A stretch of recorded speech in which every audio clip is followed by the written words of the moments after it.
Hi, YouTube. Let's see, is my mic on? Y'all, I still got the plastic on my mic. Hi, YouTube. Welcome to my channel. First YouTube video, so y'all please bear with me. I have been on a ride. I'm going to be looking over because I do have notes. And a few things that I want to talk about. But before we get into that, let me introduce myself. Again, my name is Simone, or Monet for short. Welcome to Grow. I really wanted to start this podcast to be a space for women, especially women of color, to come and convalesce, reassess their wounds, and just heal and grow and thrive, and really, support one another. What that looks like is having a place where you can come, be vulnerable, be yourself in all of your different facets of life. I mean, motherhood, young womanhood, sisterhood, the different hats that we wear. I really am nervous, but I'm just gonna pretend like I'm not and fake it till I make it. But I really wanted to start this video off with my journey and how my journey has looked the last few years as a business owner, especially because let's just call it story time, okay? Recently, probably in the last week or so, my personal social media page was hacked, and I pivoted over to my business page that had been kind of inactive for quite some time. I hadn't really been using it. I was mostly working on my personal page, on the content creator side, on the UGC creator side, not so much leaning into and working within my brand. So when my page got hacked, I took over that page and I basically was like, yo, my page got hacked, so follow me here. And I started getting a lot of questions, which I have been getting questions the last couple of years about, like, where have I been, or when are my body butters coming back, where's my body oil, where can people find me, are they gonna see me in pop-up shops, they haven't seen me in shops, like, where is Galaxy? That was a big question, like, where is Galaxy? And honestly, Galaxy didn't go anywhere, but Simone did have to change. And I recognize now with the changes that I had to make in the environment that I found myself in emotionally and mentally, it was vital for me to pause with my business and with my brand. So I really want to talk about what that looks like and what that looked like for me, because social media kind of gives us this perspective that you have to grind, and you have to grind hard, and you have to put all of your eggs in one basket, or if you're not doing something 1,010%, then you're not doing anything at all. And that's such a poor way to communicate consistency, and it's such a toxic way to tell people to do more. Like, sometimes people are not in a place where they can do more. Sometimes people can only do what they can, and what I can do in a situation is not going to look like what someone else can do in a situation. So I feel like it's important for me to talk about what this pivot and what this transitional phase has looked like for the last 2 years of my life, because my business did take a big hit, but so did my mental and my spiritual well-being. So from all of that, obviously, I'm a business owner. I started a wellness brand called Galaxy Beauty and Wellness back in 2018. And y'all, when I tell you, it's been a wild ride. I have been, I've had money taken from my business. I have had poor investments, obviously. I've had to make constant changes and growth and just be very adaptable in that way that comes with business and comes with entrepreneurship. And it's really been a labor of love, honestly. And one of the biggest things that I've learned in business and in entrepreneurship is how to love myself. And I think that a lot of the time when you're dealing with certain brands and certain businesses and certain just creatives in general, and like different passions and things that we have, we can lose ourselves so much in the doing of the thing and the creating of the thing that we lose the love that we have for it. And because I was able to sustain and maintain the love that I had for my business and my brand on this journey, the biggest thing that I've learned is how to love myself the same way that I love this thing that I'm creating and nurturing. And so about a year and a half, 2 years ago, when things started getting really hectic for me, I made the conscious decision to take a step back from my business because I did not want where I was in life and the things that I was transitioning through then to impact my brand and my business in a way that I may not be able to have recovered from. It was a conscious decision to step back from Galaxy. And I'm going to read you guys my mission statement because I feel like it's important I feel like it would give deeper context. So I'm on my website, and if you go to galaxybeautyandwellness.com, you can look at it yourself. It says, "You are our passion. Personal care is a non-negotiable.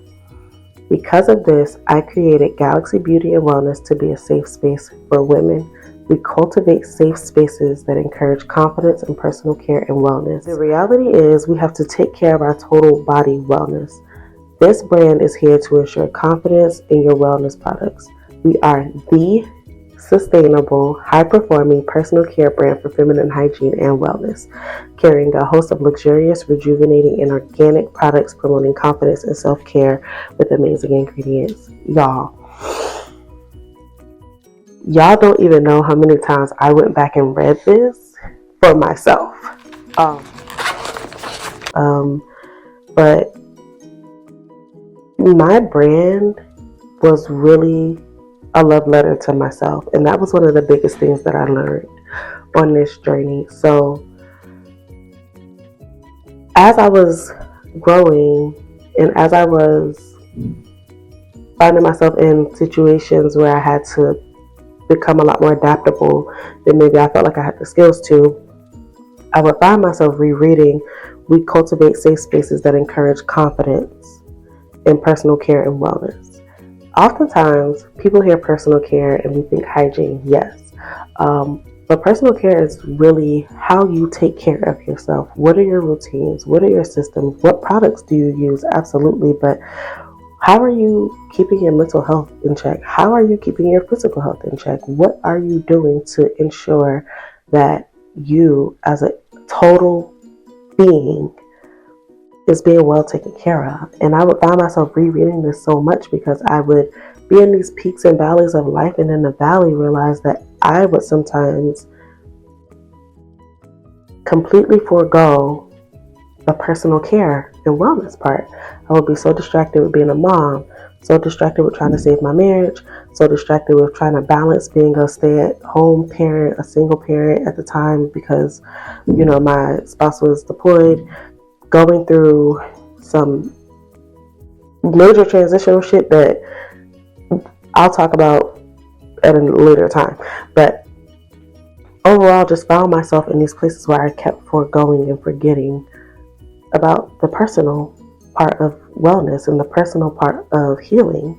And it just kind of morphed into this very intentional, very linear journey of what some people would call selfishness, but really it became a very linear journey of healing and thinking about what does Simone need in this moment and every moment, and self-prioritizing in such a way that almost 2 years later I find myself ready to kind of open up about a lot of these things and get the ball back rolling on my business because I feel like I'm in the space to do it. And I don't know, that's just really important to me. But a big question that I had been getting asked was, where have I been? Another one was that, Do I have any products? Y'all, yes. Yes. I have products. I have been batching. I've been working on it and I've been taking my time. So that leads me to my second point of this video and the things that I've learned in entrepreneurship along this journey is take your time. Grind culture, entrepreneurial spaces, even business owner spaces, being in the room with big dogs, sometimes you can get so distracted by the energy in the room and the energy in an environment that it's so intoxicating. You're like, yeah, like you want to hit the ground running, and that's beautiful, but you have to run at your pace. You cannot run at the pace of the person next to you. You cannot run at the pace of the person behind you. You have to run at your own pace. And a mistake that I made very early in my business was running at the pace of the people beside me. And that came from a lot of places. That came from, different people saying, oh, well, they're doing it this way, so you have to do it this way. That came from different branding agencies and people reaching out to me and saying like, hey, your brand is only here, but you need to be here. And believing that my brand can be here, though it was here at this time, and wanting to be here so quickly because I wanted to run at the pace of someone else that I forgot all of the steps in the middle, or I ignored or negated to ensure that those steps in the middle were sustainable before I got here. And so that's the second thing that I learned. Take your time, please. Like, there's no rush. The thing that you have to offer, it's only specific to you. No one else can do it. No one else can replicate it. And I say that with 100% confidence. Before I private labeled my brand, before I even really became a brand, honestly, I would go to local artisan shops and I would take all of my ingredients and I would bring my formula and I would teach people how to make the products that I sold through my business. And before my rebrand, I would teach people how to do exactly what it is that I did, and every single formula would still come out different. So trust me when I tell you, sis, whatever is for you, take your time. It's yours. No one else can have it. It doesn't belong to anyone else. It's only for you, okay? So please take your time. Don't let anyone rush you into doing something before it's your time to do it. Lean into yourself. My mentor, when I met my mentor in 2021, hey Jess, when I met my mentor, she told me, I see where you're going. I love the brand. I love where it can go. But I feel like you're on the wrong platform. And she kept saying that. She was just like, you're on the wrong platform. You're on the wrong platform. And I was just like, oh no, it's just the brand is its own thing. And I want to be behind the scenes. I don't really want to be at the forefront. I don't really want to take up that space, essentially. And she kept saying, like, you need to be on YouTube. You need to be on YouTube. I'm telling you, Simone, if you get on YouTube and you just start talking, you're going to see a difference. And at that time, I was so anxious and I had so much fear about being disliked. I had so much fear about being judged, that people like having their own opinions about me that I may not have necessarily resonated with at that time. And I wasn't really in a space to, I guess, work through those things, honestly, because I was uncomfortable with myself and the things that I was going through at that time and the things that I hadn't healed from yet, and just where I was in such a mental space that I could not see past what was limiting me. So the third thing, lean into you. Be who you are. Learn to love yourself. Learn to embrace your flaws. Learn to embrace your awkwardness and your anxiety and all the things that make you unique. All of those things are your superpower. And when I learned that, the trajectory of my healing and the courage that I found myself being able to make certain decisions in my life changed so rapidly that if you ask Simone 2 years ago if she would have seen herself here today inside of my gym, fully dressed, shooting a YouTube video, I probably would have laughed at you, because there's no fucking way. I'm too shy. That's something that I really would have said. So lean into yourself, girly. This is specifically for my Virgo sisters out here, because if you know, then you just know. The fourth thing that I learned is it doesn't have to be perfect. Fun fact, I've tried to shoot this video 3 times. This is the 3rd time. The first 2 times, first time, my phone died. Second time, my camera wasn't even recording, and I did the entire video, only 3 minutes of it recorded. Yeah. So, and I might even just, if I can find somewhere to put it, kind of a scary place, but now screen somewhere so you can see just how different each of those videos were. Maybe I'll cut to them. I don't know, but it doesn't have to be perfect, and it's your purpose. So you can share it. It doesn't matter how you share it, as long as you share it. Now I understand what my mentor meant by just start talking. All of the value that you have is in the things that you have to say. Start talking, start recording, post it. Even if you don't necessarily think it's perfect, it does not have to be perfect for you. It has to be perfect for the person that you're talking to. So post the content, literally. The 5th thing that I learned, and this is a really big reason why I made the conscious decision to press pause on Galaxy for as long as I had. Life happens. Life happens to everybody. Life happens to every single person on the planet. And it's okay that if life is doing the big one on you, if life is doing the big one, take a break. You could put pause on something else. Like, if you can't sustain being a new mother and running a business, press pause on your business. Press pause. I would so often fall into these cycles of doing so many things in a day. And believe you me, when I tell you, I do a lot in a day. I do a lot in a day. I'm a full-time student. I'm a full-time mother. I'm a full-time business owner. I'm a business administrator for my family business. I'm also a behavior technician. I don't know why that escaped me. I do a lot in a day. I wake up early. My oldest child is autistic. I have a 4-year-old. I get it. Life happens to everybody. And it's okay if you can't do it all. You're not supposed to do it all by yourself. So, lean into your village. Lean into the people that care about you. Lean into the people that love you. Tell people when you need help. Trust people to get things done for you in the way that you need them done. And if you find yourself in a situation where you don't have that support system, where you don't have that village, where you don't have that security, learn how to prioritize your task list. When I learned how to prioritize my task list, putting myself at number 1 every single day, things changed for me. My task list actually got shorter because I learned that I was saying yes to a lot of things that should have been no. And when I started saying no, I felt a lot better. So life happens. It's okay. Be flexible. Learn how to adjust. I am such at my core, and if you're a Virgo, then you know, I'm such a rigid person that me and flexibility, it's a conscious effort. It's a daily exercise that I do to be more flexible with my life and more flexible with my day. Like today, I was supposed to go see my client. My kids are sick. I can't go see my client. I work with kids.